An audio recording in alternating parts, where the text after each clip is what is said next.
So as you guys know, Invincible Season 4 is coming to an end very soon. Within the season, we were introduced to newer characters and reintroduced to older flames. However, the most interesting character we were introduced to was Grand Regent Thragg. Within the season, he displayed countless feats of superiority over basically everyone else in the verse, making characters like Mark and even Nolan look like nothing but ragdolls. So in today's video, I'll be testing the limits of the Grand Regent, and we'll see how well he fares up against a very beloved character within Dragon Ball. That character being Chiaotzu. Now, a lot of you all might be thinking, Devian, why the hell are you putting Chiaotzu up against Thragg? It's totally one-sided! and you'd be correct. Now, before you Invincible fans come for my throat, just sit down and listen for a bit. To start things off, we'll be scaling the Grand Regent to see how strong he is before we put him up against Chiaotzu. In Invincible 75, Nolan, Mark, and Thetis all combined their strength to destroy planet Viltrum. And we know that planet Viltrum is 1.25 times Earth's gravity. Hence, it took 3 Viltrumites to destroy the planet, as well as the help of Space Racer's Infinity Ray. Can't just assume each of these characters all scaled to planetary because of it. Especially since if any one of them lost trajectory of what they were doing, the planet's core could have stabilized and killed them. This would mean that their durability, therefore their attack potency, does not directly scale to planetary. Overall, after all the calcs I've seen for this feat, this is easily small planetary at the very best. There are most likely alternative methods to properly scale this feat, but from what I've seen, I have no further substantiation to grant anything higher. If any of you have any contingencies for this scale so far, please be sure to let me know in the comments. Due to Thragg massively outscaling these two characters, you could probably grant Thragg planetary, but I wouldn't say the strength diff is that crazy to grant him a higher tier. For now, we could just say it's safe to say that the Grand Regent is between small planetary and planetary. Now let's get on to speed. It took Omni-Man an entire week to fly from Earth to planet Thraxa. Since planet Thraxa is a planet across the Virgo supercluster,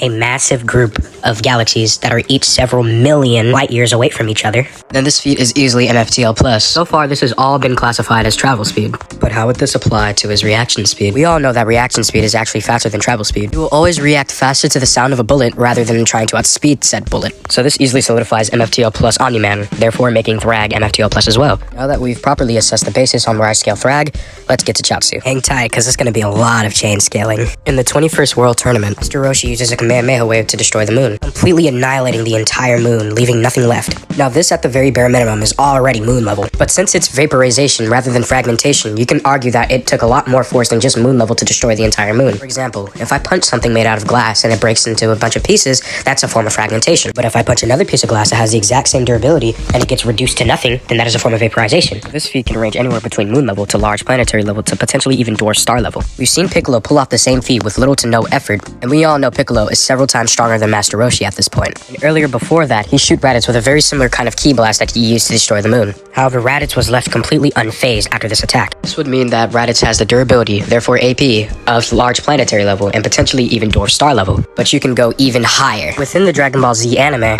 the Z fighters were training on King Kai's world, so the Ginyu Force came around and challenged them. Within this sequence, Chiaotzu managed to take down Goldo with little to no difficulty. Based off of what I could find, Goldo would have a power level of 22,000. This is due to the fact that he was going relative against a potential unlocked Gohan and Krillin. According to the Kaizenshu, Gohan and Krillin both have a power level between 22,000 and 25,000. This would mean the power level of our dear friend Chiaotzu would sit around 22,000. Mind you, a Vegeta with a power level of 18,000 was capable of destroying the entire planet Earth. So this comfortably cements Chiaotzu in that large planetary to potentially star level range. Let's get to the most annoying part of our video today. Speed. Within the 22nd World Martial Arts Tournament, Goku managed to move faster than Tien Shinhan's Taioken, easily putting Kid Goku at FTL+. Around this time, Kid Goku had a power level of 180, and the power level of a user scales exponentially rather than linearly. So therefore, a Chiaotzu with a power level of 22,000 would have speed exponentially greater than a Goku who is FTL+ with a power level of 180. Using this information, we could easily get Chiaotzu to the MFTL and even MFTL+ ranges of speed. As I've stated before, the way the Dragon Ball Z power system works is through exponential growth.